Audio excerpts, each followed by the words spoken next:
الحمد لله رب العالمين والصلاة والسلام على سيد الأنبياء والمرسلين وعلى آله وأصحابه وعترته وأصحابه وأهل بيته أجمعين. أما بعد فأعوذ بالله من الشيطان الرجيم. بسم الله الرحمن الرحيم. قال الله تبارك وتعالى في القرآن المجيد والفرقان الحميد: وَنَزَّلْنَا عَلَيْكَ الْقُرْآنَ تِبْيَانًا لِكُلِّ شَيْءٍ. وقال في مقام آخر: إِنَّ هَذَا الْقُرْآنَ يَهْدِي لِلَّتِي هِيَ أَقْوَمُ وَيُبَشِّرُ الْمُؤْمِنِينَ الَّذِينَ يَعْمَلُونَ الصَّالِحَاتِ أَنَّ لَهُمْ أَجْرًا كَبِيرًا.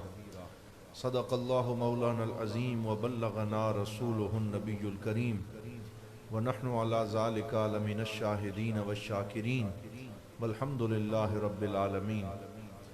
تمام احباب محبت سے، ادب سے، شوق سے بآواز بلند حضور کی بارگاہ میں درود پاک پڑھیے. الصلاۃ والسلام علیک یا سیدی یا رسول اللہ، الصلاۃ والسلام علیک یا سیدی یا رحمت للعالمین وعلی آلک واصحابک یا شفیع المذنبین.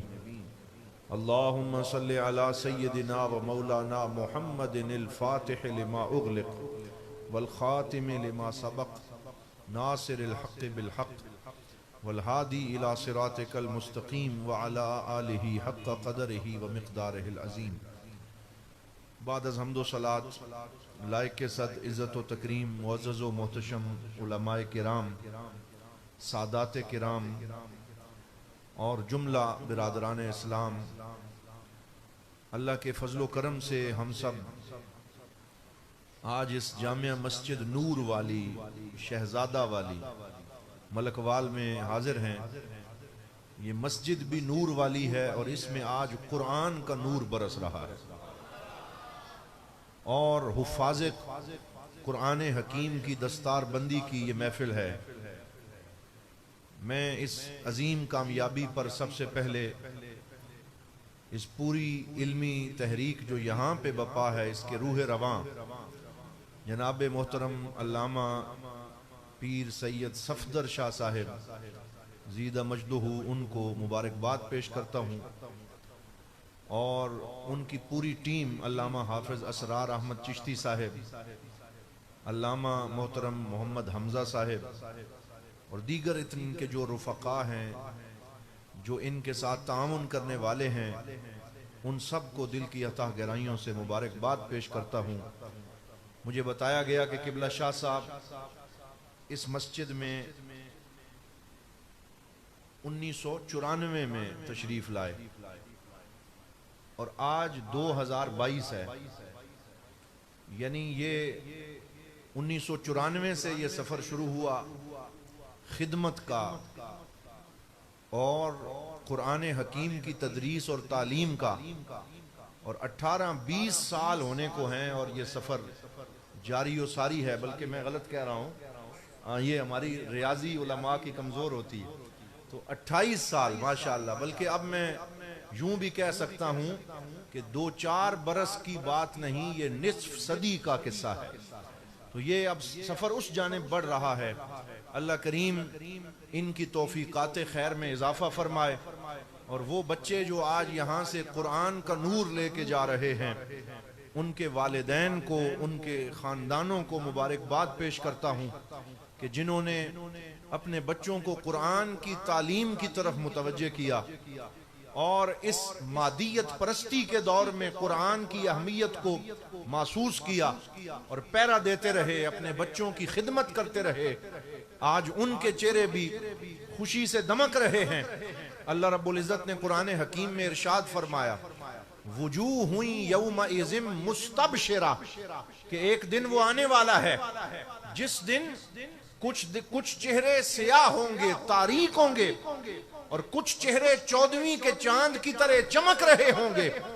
یا اللہ، کن کے چہرے روشن ہوں گے، کن کے چہرے تابناک ہوں گے، کن کے چہروں پہ نور ہوگا؟ تو پیر سید نصیر الدین نصیر تاجدار گولڑا بولے، انہوں نے فرمایا نور آنکھوں میں تو چہروں پہ اجالے ہوں گے، مصطفیٰ والوں کے انداز نرالے ہوں. جو مصطفیٰ والے ہوں گے اور جنہوں نے حضور صلی اللہ علیہ وسلم کی محبت میں زندگی گزاری ہوگی اور جنہوں نے قرآن سے محبت کی ہوگی اور قرآن کی تعلیم کو اپنا اوڑھنا بچھونا بنایا ہوگا، قیامت کے دن ان کے چہرے 14ویں کے چاند کی طرح چمک رہے ہوں۔ قرآن حکیم میں ایک اور آیت میں پڑھتا ہوں، فرمایا یوم تبیض وجوہ وتسود وجوہ، اس دن کچھ چہرے روشن ہوں گے اور کچھ چہرے تاریک اور سیاہ ہوں گے۔ پھر فرمایا وَأَمَّا الَّذِينَ اسْوَدَّتْ وُجُوهُهُمْ، جن کے چہروں پہ پھٹکار پڑ رہی ہوگی اور جن کے چہروں پہ سیاہی ہوگی، انہیں اللہ تعالیٰ کی طرف سے حکم ہوگا اَكَفَرْتُمْ بَعْدَ ایمانکم، تم نے ایمان لانے کے بعد ناشکری کی، قرآن سے دور ہوئے، مصطفیٰ کے فرمان سے دور ہوئے، دین کی تعلیم سے دور ہوئے، فَذُوقُوا الْعَذَابَ بِمَا كُنْتُمْ تَكْفُرُونَ، تو اب تم اس عذاب کا مزہ چکھو۔ وَأَمَّا الَّذِينَ ابْيَضَّتْ وُجُوهُهُمْ فَفِي رَحْمَةِ اللَّهِ هُمْ فِيهَا خَالِدُونَ۔ قبلہ ڈاکٹر صاحب تشریف لا رہے ہیں، پہلے ان کا استقبال کر لیجیے۔ نعرہ تکبیر، نعرہ رسالت، نعرہ تحقیق، نعرہ حیدری، دین و ملت کی ضیاء، دین و ملت کی ضیاء، دین و ملت کی ضیاء ہماری بزم کی رونق بن رہے ہیں۔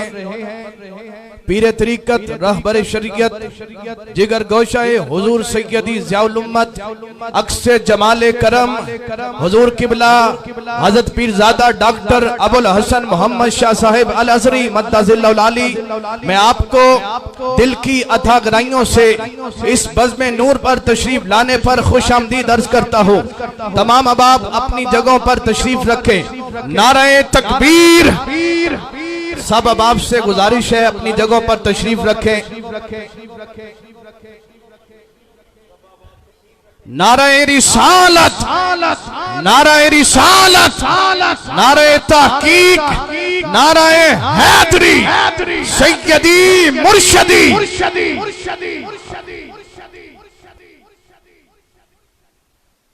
تشریف رکھیں۔ الحمدللہ عکس جمال کرم، تصویر حضور ضیاء الامت، فیض یافتہ فیضان حضور ضیاء الامت، جگر گوشہ حضور سیدی ضیاء الامت حضرت قبلہ پیر ڈاکٹر ابو الحسن محمد شاہ صاحب الازہری زیدہ مجدہ، وائس پرنسپل مرکزی دارالعلوم محمدیہ غوثیہ بھیرا شریف، ممبر اسلامی نظریاتی کونسل پاکستان، ہماری اس بزم نور میں جلوہ گر ہوئے ہیں۔ دل کی عطا گرائیوں سے مبارکباد پیش کرتا ہوں حضرت قبلہ پیر سید صفدر شاہ صاحب کو کہ یہ ان کی خوش نصیبی اور خوش قسمتی ہے کہ اس دستار فضیلت کے پروگرام میں حضور ضیاء الامت رحمت اللہ تعالی علیہ کا شہزادہ اس شہزادہ والی مسجد میں چل کے تشریف لایا۔ تو یہ بڑی سعادت ہے، بڑی خوشبختی ہے کہ جو فیض حضور ضیاء الامت کے دربار گہربار سے جاری ہوا اور 5 طلباء سے جو قافلہ نور بھیرا سے نکلا، وہ بھیرا جسے بے راہ کہتے تھے اور جس کی طرف جانے کا کوئی راستہ نہیں تھا، حضور ضیاء الامت نے جب وہاں مصلی ڈالا اور جب وہاں ڈیرا لگایا تو اس بھیرے کو پھولوں کا سیرا بنا دیا اور اس بھیرے کو رنگ دیا۔ پہلے بھیرا مہندی کی وجہ سے مشہور تھا، پہلے بھیرا پھینیاں کھانے کی وجہ سے مشہور تھا، پہلے بھیرے کی وجہ شہرت اور تھی، لیکن جہاں اللہ کا ولی ڈیرا ڈال دیتا ہے پھر سارے راستے اس کی بارگاہ کی طرف کھلتے ہیں۔ اب اللہ نے بھیرے کو یہ مقام عطا فرمایا ہے کہ پوری دنیا سے علم کے جو قافلے نکلتے ہیں اور عشق کے جو کاروان چلتے ہیں اور جنہوں نے بھی مدینے کے تاجدار کی طرف سفر کرنا ہوتا ہے انہیں پہلے بھیرے سے گزر کے جانا پڑتا ہے، اور بھیرے کو اللہ نے وہ نور عطا فرمایا ہے کہ اس وقت الحمدللہ پاکستان کے ہر شہر میں، ہر گلی میں مرکزی دارالعلوم محمدیہ غوثیہ بھیرا شریف کے فاضل علماء موجود ہیں اور بھیرا شریف حضور ضیاء الامت کے وابستہ علماء وہ ایسے علماء نہیں ہیں جو معاشرے کا عضو معطل بن کے زندگی گزاریں یا جن کا زندگی میں کوئی کردار نہ ہو، بلکہ حضور ضیاء الامت رحمت اللہ تعالی علیہ اپنے شاگردوں سے یہ فرمایا کرتے تھے، میرے بیٹو جہاں جاؤ وہاں کی ضرورت بن جاؤ، معاشرے کی خدمت کرو، علم کے چراغ جلاؤ اور عشق کی مستیوں کو تازہ کرو۔ الحمدللہ حضور ضیاء الامت کے اس فیض سے جس نے بھی فیض حاصل کیا وہ جہاں جا کے بھی بیٹھا ہے، اس کا چہرہ بھی منور ہے اور اس کے دل سے مدینے والے کا فیض بھی تقسیم ہو رہا ہے۔ اللہ رب العزت نے حضور ضیاء الامت کو وہ قبول عام عطا فرمایا۔ وہ 5 طلباء سے جو قافلہ نکلا تھا، میں اکثر کہا کرتا ہوں، کسی شاعر کا شعر ہے، میں اکیلا ہی چلا تھا جانب منزل مگر لوگ ساتھ آتے گئے اور کارواں بنتا گیا۔ آج آپ الحمدللہ اس مسجد کے سٹیج پہ دیکھیں، بھیرا شریف کے کتنے علماء، شاہین علماء آپ کو نظر آ رہے ہیں۔ یہ سارے وہ لوگ ہیں جو حضور ضیاء الامت کے اس فیض کو آگے پہنچانے میں اپنا کردار ادا کر رہے ہیں۔ انتہائی اختصار کے ساتھ چند باتیں میں گزارش کر رہا ہوں۔ پہلی بات یہ ہے، الحمدللہ ہمارا یہ عقیدہ ہے کہ اللہ رب العزت نے ہمارے پاک نبی، لجپال آقا، کریم آقا، رحمت للعالمین، خاتم النبیین حضرت محمد الرسول اللہ صلی اللہ علیہ وسلم کو یہ مقام عطا فرمایا کہ دنیا کے سارے علوم اور آخرت کے سارے علوم حضور کے سینے میں عطا فرما دیے، اور سرکار کو علم الاولین والآخرین عطا فرمایا، حضور کو مختار کل بنایا، کائنات کے خزانوں کا مالک بنایا، اور سرکار فرماتے ہیں انا قاسم واللہ یعطی، مجھے رب خزانے عطا فرماتا ہے اور میں اللہ کے خزانوں کو تقسیم کرنے والا ہوں۔ یہ حضور کو شان عطا فرمائی۔ آج لوگ حضور کے علم پہ اعتراض کرتے ہیں اور طرح طرح کی باتیں کرتے ہیں۔ کوئی کہتا ہے سرکار کا علم اتنا تھا، کوئی کہتا ہے نہیں جزوی تھا، کوئی کہتا ہے کچھ باتیں جانتے تھے کچھ نہیں جانتے تھے۔ یہ کیسے امتی ہیں جو اپنے نبی کے علم کو فیتے لے کے ماپنے کی کوشش کر رہے ہیں؟ کیونکہ آج یہ دستار فضیلت کا پروگرام ہے اور قرآن حکیم کے حوالے سے گفتگو ہو رہی ہے، تو آئیے میں آپ کے سامنے ایک دلیل رکھتا چلوں۔ اسے علم منطق کی دلیل کہا جاتا ہے اور بڑی آسان سی بات ہے۔ ہمارے علم منطق میں ایک مقدمہ صغرا ہوتا ہے اور ایک مقدمہ کبرا ہوتا ہے، اور صغرا اور کبرا دونوں مقدموں کو جب ملاتے ہیں تو اس سے نتیجہ برآمد ہوتا ہے۔ ظاہری طور پہ بڑا مشکل ہے، لیکن میں آپ کو ایک اس کی مثال دیتا ہوں۔ اس کی مثال یہ ہے، اگر میں صغرا مقدمے میں یہ کہوں کہ زید اپنے گھر میں ہے، بولیے زید اپنے گھر میں ہے اور گھر ملکوال میں ہے، تو اس جملے میں گھر کا لفظ کتنی دفعہ آیا؟ 2 دفعہ۔ تو جو 2 دفعہ آئے اسے درمیان سے کاٹ دیں، حذف کر دیں، تو نتیجہ سامنے آ جائے گا۔ میں دوبارہ کہتا ہوں، زید گھر میں ہے، گھر ملکوال میں ہے۔ اب گھر کو ہٹایا تو نتیجہ کیا نکلا؟ زید ملکوال میں ہے، پیسے بٹوئے میں ہیں، بٹوا جیب میں ہے، درمیان سے اس کو حذف کریں، نتیجہ نکلا پیسے جیب میں ہیں۔ جتنی مثالیں بناتے جائیں، اسے علم منطق کا مقدمہ صغرا اور کبرا کہا جاتا ہے۔ حد اوسط کو حذف کیا جاتا ہے، نتیجہ سامنے آ جاتا ہے۔ آؤ آج ہم اس مقدمے کو قرآن کی 2 آیتوں میں جوڑتے ہیں اور مقدمہ صغرا یہ بناتے ہیں کہ سارے علوم قرآن میں ہیں۔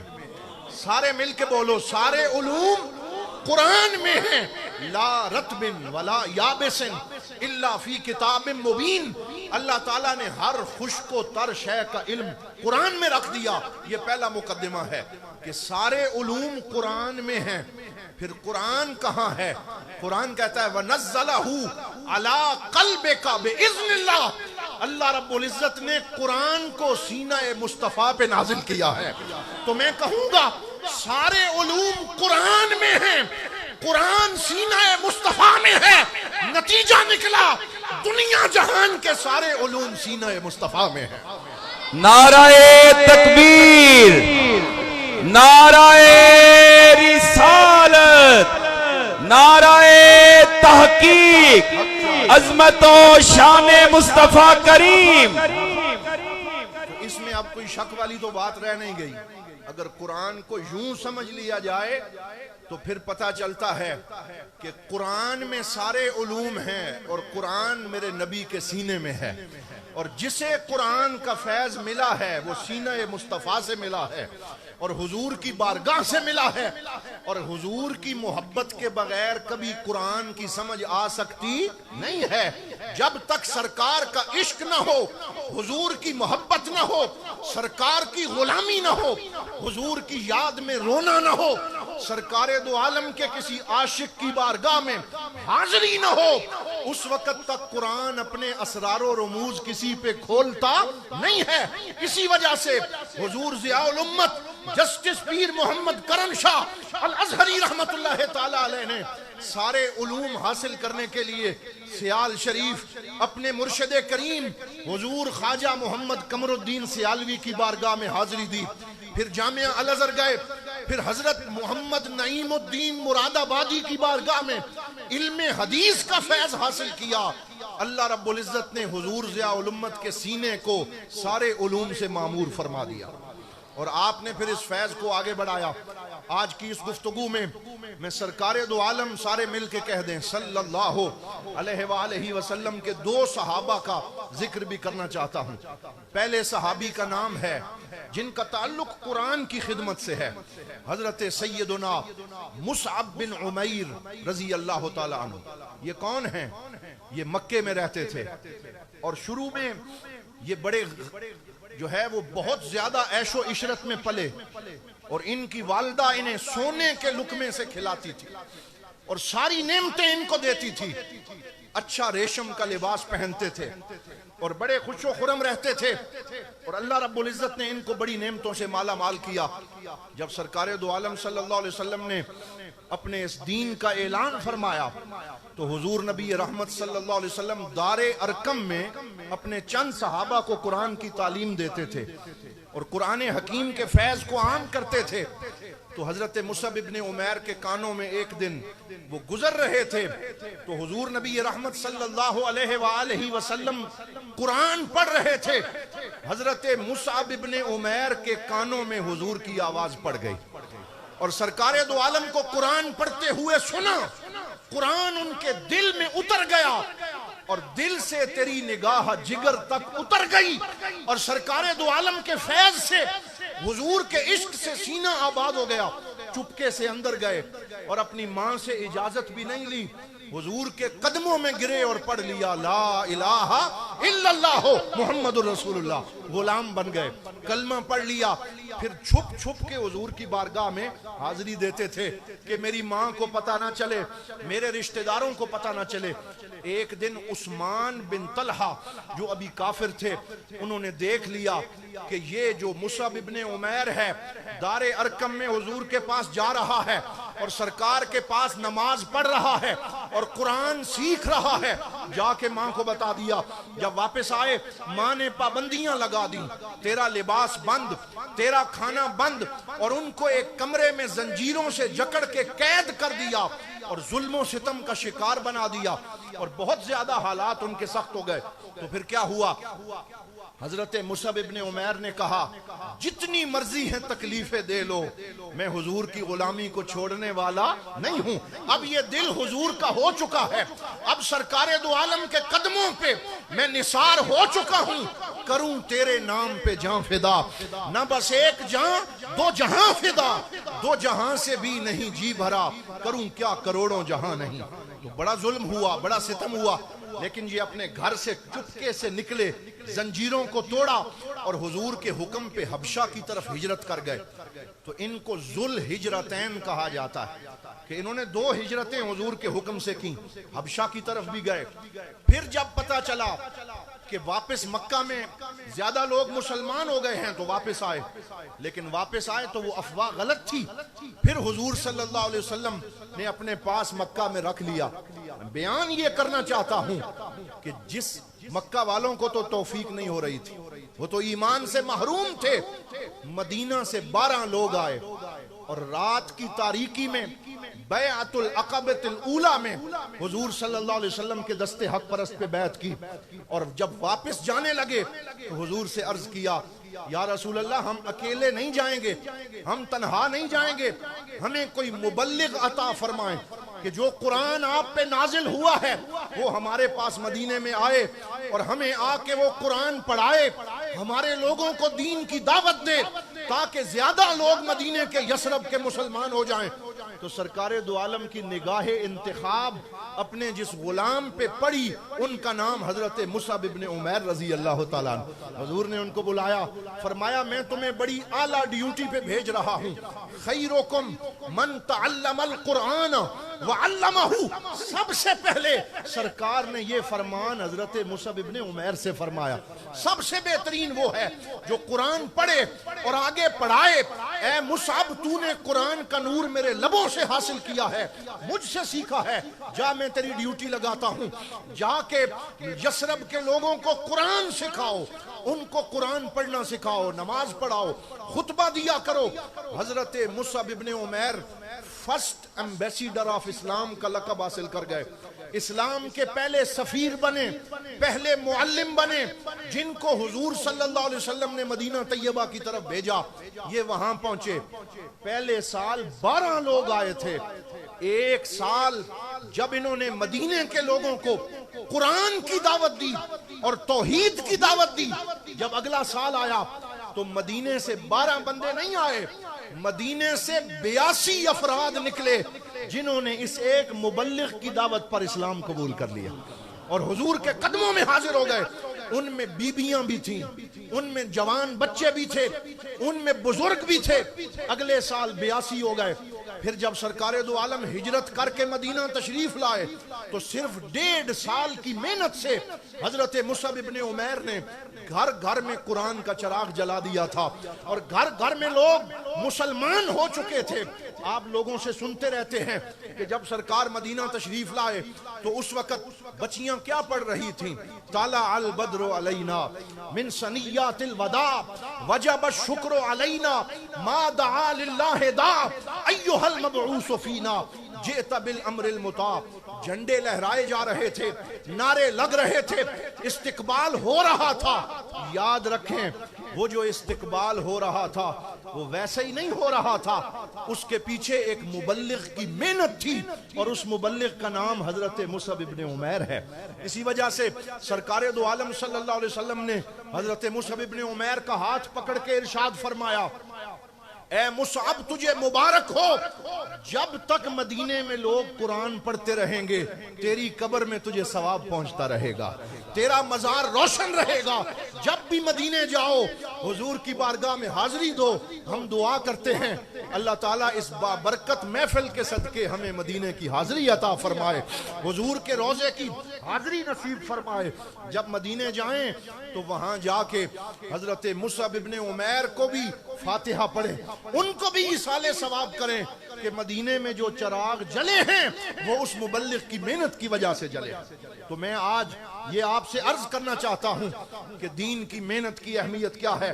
یہاں میں وہ بات بھی کرنا چاہتا ہوں جو میرے شیخ کریم حضرت قبلہ پیر محمد امین الحسنات شاہ صاحب دامت برکاتہم القدسیہ اکثر ہمیں ارشاد فرماتے ہیں کہ جب آج سے 10 سال پہلے ٹیری جونز نامی ایک بدبخت جو ہے وہ جرمنی میں اٹھا، وہ یہودی تھا، اس نے قرآن پاک پہ مقدمہ چلایا، نعوذ باللہ، خود ہی جج بنا، خود ہی وکیل بنا، خود ہی قرآن کو کٹہرے میں رکھا اور کہا یہ جو کتاب ہے یہ قتل و غارت کی دعوت دیتی ہے، اس لیے میں اس پہ مقدمہ چلاتا ہوں۔ خود ہی فیصلہ سنایا اور پھر کہنے لگا میں یہ فیصلہ سناتا ہوں کہ اگر دنیا میں امن قائم کرنا ہے تو قرآن حکیم کے سارے نسخوں کو جلا دیا جائے، نقل کفر نہ باشد۔ تو اس بدبخت نے جرمنی میں کھڑے ہو کے سب سے پہلے قرآن حکیم کو آگ جلانے کی کوشش کی، تو ایک غیرت مند مسلمان آگے بڑھا،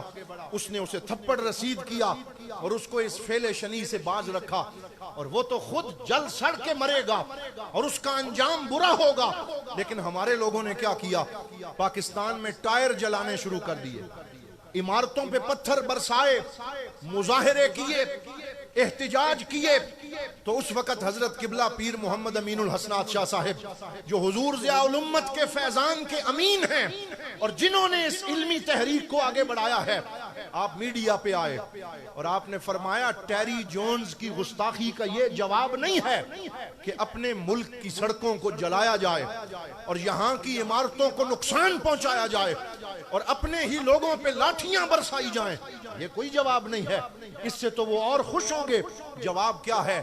فرمایا اس کا جواب اگر تم دینا چاہتے ہو تو وہ یہ ہے، وہ قرآن جلانے کی بات کرے، تم قرآن دل میں بسانے کی بات کرو. وہ قرآن جلانے کی بات کرے، تم دین کے مدرسے آباد کرنے کی بات کرو. وہ قرآن کو نقصان پہنچانے کی بات کرے، تم کہو وہ جتنے اس قسم کے دعوے کریں گے ہم اتنے مدرسے کھولیں گے، ہم اتنے حفاظ کرام کو تیار کریں گے. اصل میں یہ جواب ہے اور ہم ہر اس مدرسے کو سلام کرتے ہیں جو عملی طور پہ یہ جواب پیش کر رہا ہے. چاہے وہ مدرسہ منہاج القرآن کا ہو، چاہے وہ مدرسہ دعوت اسلامی کا ہو، چاہے وہ مدرسہ دارالعلوم محمدیہ غوثیہ بھیرا شریف کا ہو، چاہے وہ مدرسہ بیربل شریف سے تعلق رکھنے والوں کا ہو، کسی بھی مکتبہ فکر سے اور کسی بھی شیخ کریم سے تعلق رکھنے والا وہ مدرسہ ہو، جو قرآن کی خدمت کی بات کرے ہم اس کے ساتھ ہیں. بولیے ہم اس کے ساتھ ہیں اور ہم اپنے بچوں کو قرآن کا نور ان کے سینوں میں جلائیں گے. اور دوسرے صحابی رسول آج میں جن کا ذکر یہاں پہ کرنا چاہتا ہوں اور جنہوں نے قرآن حکیم کی خاص طور پہ خدمت کی ہے، وہ حضرت سیدنا عبداللہ ابن مسعود رضی اللہ تعالیٰ عنہ. ان کو ترجمان القرآن کا لقب حضور صلی اللہ علیہ وسلم نے عطا فرمایا. یہ کون ہیں؟ حضرت عبداللہ ابن مسعود رضی اللہ تعالیٰ عنہ، جو کہا کرتے تھے میں چھوٹا سا تھا، میں اپنے پاک نبی صلی اللہ علیہ وسلم کی بارگاہ میں حاضر ہوا اور میں نے حاضر ہو کے عرض کیا یا رسول اللہ علمنی شیئا من القرآن، یا رسول اللہ مجھے قرآن جیسے آپ پڑھتے ہیں تھوڑا سا مجھے بھی سکھا دیں، قرآن کا نور مجھے بھی عطا ہو جائے، میں بھی قرآن پڑھا کروں. تو سرکار دو عالم کو ان کا یہ سوال اتنا اچھا لگا. حضور نے فرمایا کوئی دنیا مانگتا ہے، کوئی بچے مانگتا ہے، کوئی جائیداد مانگتا ہے، کوئی اس دنیا میں شہرت مانگتا ہے، عبداللہ ابن مسعود تجھے مبارک ہو، تو مجھ سے قرآن مانگنے آیا ہے، تو مجھ سے دین کا سوال کرنے آیا ہے. انکا لغلام معلم، تو سیکھا سکھایا ہے، تجھ پہ نظر کرم ہوگی. سرکار دو عالم صلی اللہ علیہ وسلم نے انہیں اپنے سامنے بٹھا لیا اور سرکار انہیں فرماتے میرے نورانی ہونٹوں کو دیکھتے جاؤ اور جیسے میں پڑھتا ہوں ویسے تم پڑھتے چلے جاؤ، قرآن مجھ سے سیکھو. تو حضرت عبداللہ بن مسعود سینے پہ ہاتھ رکھ کے کہا کرتے تھے تعلمت 60 سورۃ من القرآن من فم النبی صلی اللہ علیہ وسلم، میں وہ خوش نصیب ہوں جس نے قرآن کی 60 سورتیں اپنے نبی کے مبارک چہرے سے حاصل کی ہیں، حضور کے منہ مبارک سے لی ہیں. میں نے 60 سورتیں قرآن کی اپنے نبی سے سیکھی ہیں. حضور ان کو جب قرآن پڑھتے ہوئے سنتے. ایک دن ایسے ہوا سرکار دو عالم صلی اللہ علیہ وسلم عشاء کی نماز پڑھنے کے بعد رات کو 1 بجے کے قریب اپنے حجرے سے باہر نکلے اور اس وقت مسجد نبوی میں آئے. اندھیرا تھا، تاریکی تھی، لیکن ایک نحیف اور لاغر جسم والا حضور کا صحابی اور غلام مسجد کے کونے میں کھڑے ہو کے قرآن پڑھ رہا تھا اور قرآن کی تلاوت کر رہا تھا. کریم آقا، لجپال آقا، نبیوں کے سردار آقا، خاتم النبیین آقا، ہم سب کے سہارے آقا، وہ جن کی دید کو لوگ ترستے ہیں، سرکار پیچھے کھڑے ہو کے اپنے اس غلام کا قرآن سنتے رہے. سرکار دو عالم صلی اللہ علیہ وسلم سنتے رہے، وہ صحابی پڑھتے رہے، حضور سنتے رہے اور سرکار دو عالم کی آنکھوں سے آنسو جاری ہو گئے. وہ پڑھنے والا کون تھا؟ وہ حضرت عبداللہ بن مسعود رضی اللہ تعالیٰ عنہ. وہ پڑھ رہے تھے. جب 5ویں سپارے کی اس آیت تک پہنچے فَكَيْفَ إِذَا جِئْنَا مِن كُلِّ أُمَّةٍ بِشَهِيدٍ وَجِئْنَا بِكَ عَلَى هَؤُلَاءِ شَهِيدًا. تو حضور صلی اللہ علیہ وسلم کی ہچکی بند گئی اور سرکار دو عالم کے رونے کی آواز آنے لگی. حضرت عبداللہ ابن مسعود نے سلام پھیرا. سلام پھیرنے کے بعد حضور کے قدموں میں گر گئے. یا رسول اللہ, غلام پہ اتنی کرم نوازی کہ آپ میرا قرآن کھڑے ہو کے سن رہے ہیں. سرکار نے فرمایا مجھ محمد کا بھی یہ دل کرتا ہے کہ کوئی قرآن پڑھتا رہے, میں اس کا قرآن سنتا رہوں. تو فرمایا میرا بھی دل چاہتا ہے کہ میں قرآن سنتا رہوں اور کوئی قرآن پڑھتا رہے. تو میں کہا کرتا ہوں قرآن پڑھنا بھی مصطفیٰ کی سنت ہے اور قرآن سننا بھی مصطفیٰ کی سنت ہے. اس لیے قرآن پڑھنے والے بھی مبارکباد کے مستحق ہیں اور قرآن سننے والے بھی مبارکباد کے مستحق ہیں. پھر حضور صلی اللہ علیہ وسلم نے حضرت عبداللہ بن مسعود کا ہاتھ پکڑ کے صحابہ کی محفل میں ان کو یہ ڈگری عطا فرمائی, یہ سند عطا فرمائی. میں کہا کرتا ہوں کسی کو سند مفتی دیتا ہے, کسی کو سند شیخ الحدیث دیتا ہے, کسی کو سند پرنسپل دیتا ہے, کسی کو سند بڑا علامہ دیتا ہے, لیکن عبداللہ بن مسعود وہ فرد فرید ہے جس کو قرآن کی سند خود رسول اللہ نے عطا فرمائی. سرکار نے انہیں کیا عطا فرمایا؟ فرمایا من سرہ ان یقرأ القرآن غدن طریًا فلیقرأہ علی قراءت ابن مسعود.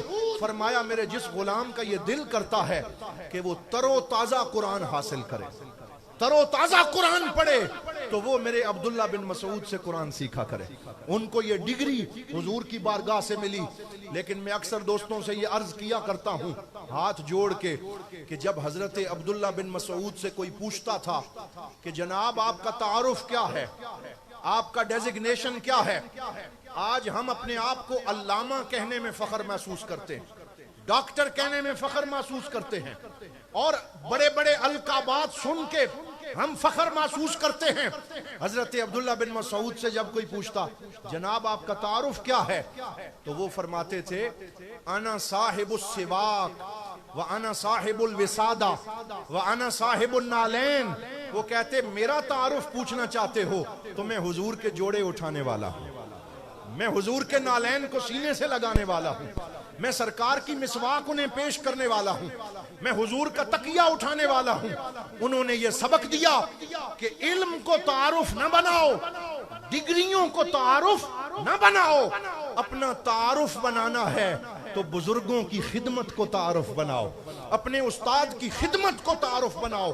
اور میں سینہ ٹھونک کے کہتا ہوں اور پورے فخر سے یہ کہتا ہوں کہ آج یہاں یونیورسٹیاں بھی ہیں, کالج بھی ہیں, بڑے بڑے تعلیمی ادارے بھی ہیں, لیکن اس وقت پاکستان میں استاد کا ادب اگر کوئی ادارے سکھا رہے ہیں تو وہ الحمدللہ یہ دینی ادارے سکھا رہے ہیں.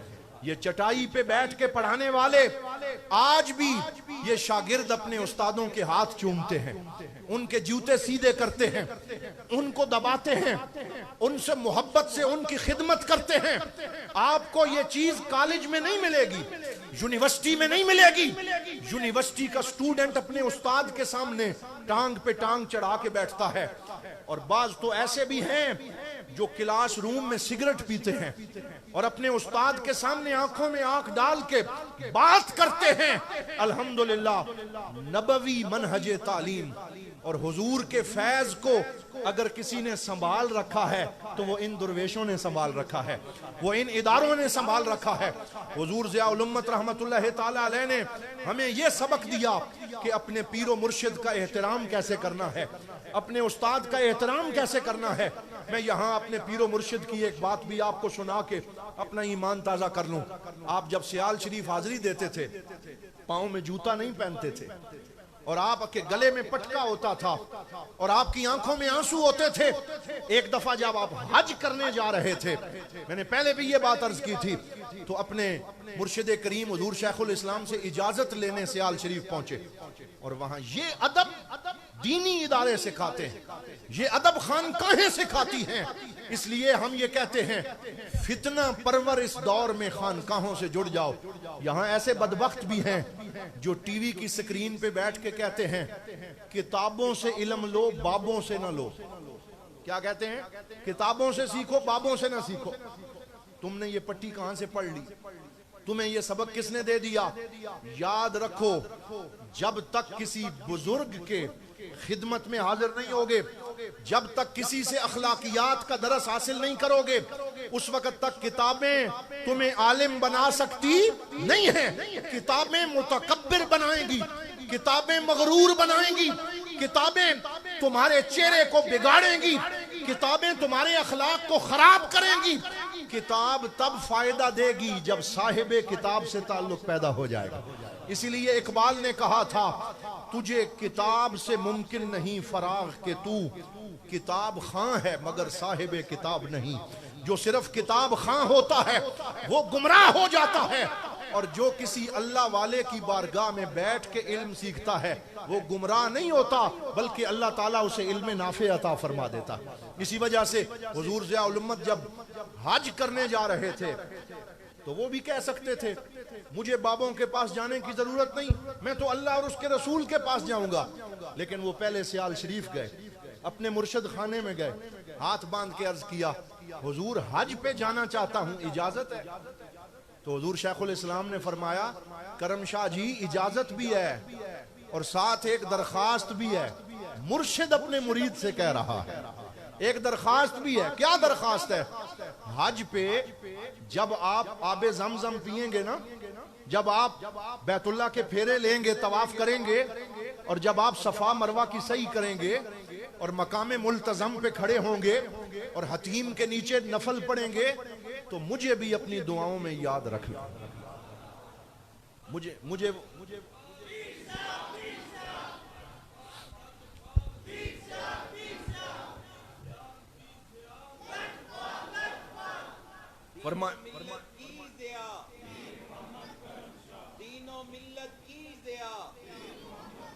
وہ منظر یاد آ رہا ہے کہ جب حضور صلی اللہ علیہ وسلم نے حضرت عمر اور حضرت علی کو بلایا تھا اور بلا کے فرمایا تھا کہ میرا ایک عاشق قرن میں رہتا ہے اور اس نے مجھے دیکھا نہیں ہے لیکن میرے اوپر اپنی جان فدا کرتا ہے اور اس کا نام اویس قرنی ہے، اس کے پاس جانا اور جا کے میری امت کے لیے اس سے دعا کروانا۔ تو آج مرشد اپنے مرید سے کہہ رہا ہے کہ کرم شاہ جی جا رہے ہیں وہاں میرے لیے بھی دعا کرنا۔ تو حضور ضیاء الامت فرماتے ہیں کہ میں جب حج پہ گیا نا تو میں نے اپنے پیر کے اس ارشاد کو پلے باندھ لیا، میں جہاں بھی گیا میں نے جھولی اٹھا کے دعا مانگی، اپنے لیے کچھ نہیں مانگا، جو مانگا اپنے مرشد کے لیے مانگا، جو مانگا اپنے پیر خانے کے لیے مانگا، ان کا بھلا ہو، ان کی خیر ہو، ان کا اقبال بلند ہو، میرے پیر صاحب کو صحت عطا فرما، علم عطا فرما، فضیلت عطا فرما، ان کی شانوں کو اور بڑھا دے، میں انہی کے لیے مانگتا رہا۔ تجھ سے تجھی کو مانگ کر مانگ لی ساری کائنات، اٹھتے نہیں ہیں ہاتھ میرے اس دعا کے بعد۔ تو وہی مانگتا رہا، وہی عرضیاں کرتا رہا، وہ تو دل کا حال جانتے تھے، وہاں تو تاریں دلوں کی دل سے ملی ہوئی تھی۔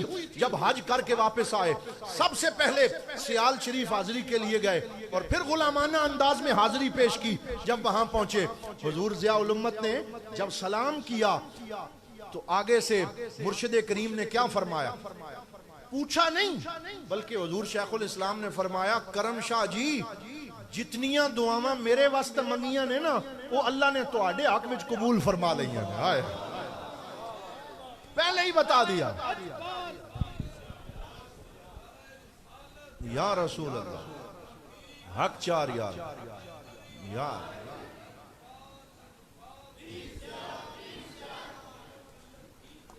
پیر محمد کرم شاہ۔ تو حضرات محترم یہ پیغام ہے خانقاہوں کا، یہ پیغام ہے مدارس کا۔ آج کے اس دور میں ایمان پہ حملے ہو رہے ہیں اور کچھ لوگ آپ کو یہ بتانا چاہ رہے ہیں بزرگوں کو چھوڑو، خانقاہوں کو چھوڑو اور آپ ہمارے پاس آ جاؤ، صرف کتابوں سے دین حاصل کرو۔ جو صرف کتابوں سے دین حاصل کرتے ہیں وہ ٹھوکریں کھاتے ہیں، اور جو اللہ والوں کی بارگاہ میں حاضر ہوتے ہیں وہ دونوں جہانوں میں پار ہو جاتے ہیں، ان کا بیڑا پار ہو جاتا ہے۔ اسی وجہ سے حضور ضیاء الامت رحمت اللہ تعالی علیہ، اگر آپ چاہتے تو آپ پنجاب یونیورسٹی سے پڑھ کے بھیرے میں بیٹھ جاتے، خود ہی کتابیں پڑھتے، خود ہی رٹا لگاتے، خود ہی لوگوں کو کتابیں سناتے، لیکن حضور ضیاء الامت رحمت اللہ تعالی علیہ مراد آباد کا سفر کیا، حضرت نعیم الدین مراد آبادی کے قدموں میں بیٹھے، ان سے علم حدیث حاصل کیا، پھر مصر گئے، پھر جامعہ الازہر میں اپنے استاد امام ابو زرع کے سامنے بیٹھے، جناب ڈاکٹر محمد انیس عبادہ کے سامنے بیٹھے، ان سے علم فلسفہ، علم منطق اور علم شریعت حاصل کیا، اور اپنے سارے اساتذہ سے دین سیکھنے کے بعد وہ ڈگری حاصل کی کہ حضرت نعیم الدین مراد آبادی نے ان کو جو ڈگری لکھ کے دی وہ کیا تھی؟ فرمایا حضور ضیاء الامت پیر کرم شاہ الازہری، ان کو حدیث پڑھانے کے بعد اب میں مطمئن ہو گیا ہوں کہ قیامت کے دن اگر میرے رب نے مجھ سے پوچھا کہ اے نعیم الدین مراد آبادی کیا لے کے آئے ہو، میں کرم شاہ الازہری کو پیش کر دوں گا، میں اپنے اس شاگرد کو پیش کر دوں گا۔ تو جب تک سینہ بسینہ استاد اور شاگرد کا تعلق قائم نہ ہو، علم نصیب نہیں ہوتا۔ اس لیے آپ مبارکباد کے مستحق ہیں کہ ملک وال کے اندر یہاں اس گنجان آبادی میں تنگ گلیوں سے گزرتے ہوئے یہ نور والی مسجد کا دروازہ آپ کے لیے کھلتا ہے، اور یہاں سے آپ کو قرآن کا نور ملتا ہے، قرآن حفظ کرایا جاتا ہے۔ اور مجھے ابھی شاہ جی نے بتایا کہ بچیوں کے 3 مدرسے الحمدللہ یہ چلا رہے ہیں، اور ایک یہ بچوں کا مدرسہ چلا رہے ہیں، یعنی بچیوں کی تعلیم کا اہتمام بھی ہے اور بچوں کی تعلیم کا اہتمام بھی ہے۔ میں یہ پیغام دے کے جانا چاہتا ہوں کہ اس مادیت پرستی کے دور میں زیادہ نہیں آپ سے کہتا، جس کے 4 بیٹے ہیں وہ آج ہی یہاں نیت کرے اپنا ایک بیٹا قرآن کے حفظ کے لیے اس مدرسے کو دے دے، یہاں داخل کروا دے اور قرآن کا نور حاصل کرے۔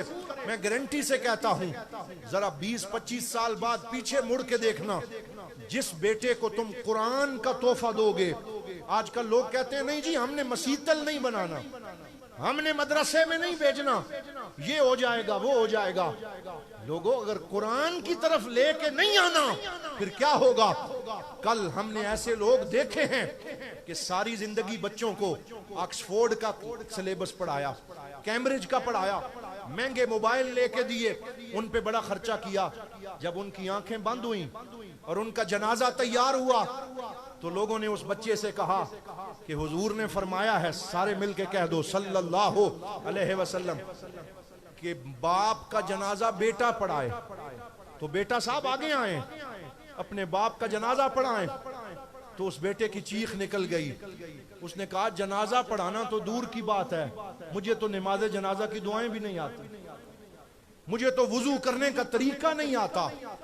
اپنے آپ سے سوال کرو وہ باپ کیسا باپ ہے جس نے اپنے بیٹے کو انگلش کی تعلیم تو دے دی، آکسفورڈ کا سلیبس تو دے دیا، لیکن اس کو قرآن کی تعلیم نہ دے سکا، اس کو نماز جنازہ کی دعائیں نہ سکھا سکا، اس کو ماں باپ کا ادب نہ سکھا سکا، تو اس نے اپنے بچے پہ ظلم کیا ہے۔ لہٰذا اپنی قبریں برباد نہ کرو، اپنی آخرت برباد نہ کرو، آؤ آج ان مدارس سے جڑ جاؤ۔ اور مدارس سے جڑنا یہ نہیں ہے، میں آپ کو یہ نہیں کہتا کہ ابھی آپ چیک سائن کر کے ان کو دے دیں، میں کہتا ہوں پیسے بعد میں دینا، پہلے بچے ان مدارس کی طرف لے کے آؤ، ان کو داخل کرواؤ، تاکہ الحمدللہ ہماری ایک ایسی کھیپ تیار ہو سکے کہ ایسی کھیپ تیار ہو سکے کہ جو جن سے مسلح آباد رہیں، جن سے حضور کا دین آباد رہے، اور جن کی وجہ سے ہماری قبریں بھی اللہ کرے روشن ہوتی رہیں، اور ہم جب اس دنیا سے جائیں تو اپنے پیچھے ایسی اولادیں چھوڑ کے جائیں جنہیں رب کا قرآن بھی آتا ہو، مصطفیٰ کا فرمان بھی آتا ہو۔ الحمدللہ مرکزی دارالعلوم محمدیہ غوثیہ بھیرا شریف جو ایک کمرے سے شروع ہوا تھا، جو 5 طلباء سے شروع ہوا تھا، وہ دارالعلوم بنا، اور جب حضور ضیاء الامت رحمت اللہ تعالی علیہ کا وصال ہوا اس وقت پاکستان میں اس کی 33 برانچیں تھیں۔ بولیے کتنی تھیں؟ 33 اللہ تعالیٰ نے حضور ضیاء الامت کو ایسا جانشین عطا فرمایا، ایسا بیٹا عطا فرمایا جس نے اپنے باپ کے مشن کو اوج ثریا پہ پہنچا دیا، بلندیاں عطا فرمائیں، اپنی زندگی کو وقف کیا۔ پہلے جب حضور ضیاء الامت کا وصال ہوا 1998 میں، دارالعلوم کی 33 برانچیں تھیں، اور آج اگر آپ ریکارڈ چیک کریں تو پورے پاکستان میں 350 سے زیادہ برانچز کام کر رہی ہیں، 350 سے زیادہ مدارس حضور ضیاء الامت کے اس علمی مشن کو آگے بڑھا رہے ہیں۔ صرف پاکستان میں نہیں بلکہ امریکہ میں، نیو یارک میں، بروکلین میں، فرینکفرٹ میں، جرمنی میں، ناروے میں، ڈنمارک میں، مصر میں اور دیگر کئی ممالک کے اندر حضور ضیاء الامت کا یہ فیضان ٹھاٹھے مار رہا ہے۔ اور میں آپ کو ایک خوشی کی خبر آج دینا چاہتا ہوں، الحمدللہ مرکزی دارالعلوم محمدیہ غوثیہ بحیرہ شریف کو یہ اعزاز حاصل ہوا ہے کہ پچھلے ہفتے مصر جامعہ الازہر، وہ یونیورسٹی جہاں سے حضور ضیاء الامت پڑھ کے آئے تھے، جامعہ الازہر نے مرکزی دارالعلوم بحیرہ شریف کے 26 طلباء کو فل سکالرشپ دینے کا اعلان کیا ہے۔ یعنی جہاز کا ٹکٹ بھی وہاں سے آئے گا، یہ 26 بچے وہاں جائیں گے اور وہاں جا کے جامعہ الازہر میں قرآن و سنت کا فیض حاصل کر کے واپس پاکستان آئیں گے اور اس علم کے فیضان سے چراغ جلاتے چلے جائیں۔ تو یہ فیض جاری ہے۔ محروم ہیں وہ لوگ کہ جو پاس رہتے ہوئے بھی اس میں سے چلو نہ بھر سکیں، اس میں سے فیض نہ لے سکیں۔ اس لیے میں آخر میں یہی دعوت دے رہا ہوں، آئیے اس مشن کو مضبوط کریں، اپنی بچیوں کو اس دین کی تعلیم کی طرف لے کے آئیں۔ بچوں سے بھی زیادہ بچیوں کی ضرورت ہے۔ ڈاکٹر علامہ محمد اقبال رحمۃ اللہ تعالی علیہ نے بچیوں سے یہ وعدہ کیا تھا اور انہیں فرمایا تھا، اگر پندے ز درویش پذیری، ہزار امت بمیرت تو نہ میری۔ فرمایا اے میری قوم کی بچی، اگر تو اقبال کی ایک نصیحت کو سن لے تو پھر لوگ مر مٹ جائیں گے لیکن تو نہیں مرے گی، تیرا نام زندہ رہے گا، تیرا پیغام زندہ رہے گا۔ اقبال نے کہا اے میری امت کی بچی، تو نے کرنا کیا ہے؟ بطول باش و پنہاں شو ازیں عصر، تو سیدہ فاطمہ بطول کی طرح بن جا اور اپنے آپ کو اس زمانے کی آنکھ سے اوجھل کر کے دین کی چادر اپنے سر پہ ڈال لے کہ تیری گود میں بھی امام حسین جیسا بچہ پیدا ہونے والا ہے، ان کا غلام پیدا ہونے والا ہے۔ اس لیے بچیوں کو دین کی تعلیم دینا بہت ضروری ہے۔ عقائد پہ ڈاکے پڑ رہے ہیں اور لوگ ہمارے سنیوں کی بچیوں کے عقائد کو خراب کر رہے ہیں، گھروں تک پہنچ رہے ہیں۔ اگر ہم نے اپنی بچیوں کو دین نہ پڑھایا تو آنے والی نسلیں بدل جائیں گی۔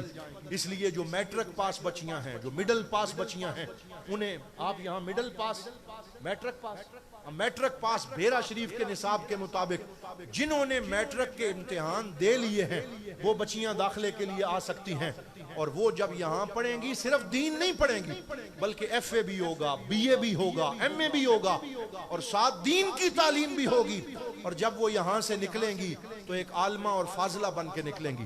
تو اللہ رب العزت ہمیں اس پیغام کو آگے پہنچانے کی توفیق عطا فرمائے اور ان مدارس کو کامیاب بنانے کی توفیق عطا فرمائے اور حضور ضیاء الامت کے فیضان کو اللہ تعالیٰ جاری و ساری رکھے۔